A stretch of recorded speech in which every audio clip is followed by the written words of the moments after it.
ಸುಮಗಳು. ಹರಿಯುವ ನದಿಯ ನೀರಲ್ಲ ಅವಳ ಎದೆಯ ಅಮೃತವು.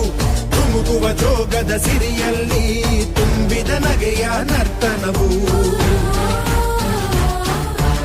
ಈ ನಾಡ ಶ್ರೀಗಂಧ ಕನ್ನಡಾಂಬೆಯ ಮಾಂಗಲ್ಯ. ಕೋಲಾರ ಕೈವಾರ ಕೋಲೆ ಧುಮುಕಿ ಮೂಗುತಿಯು.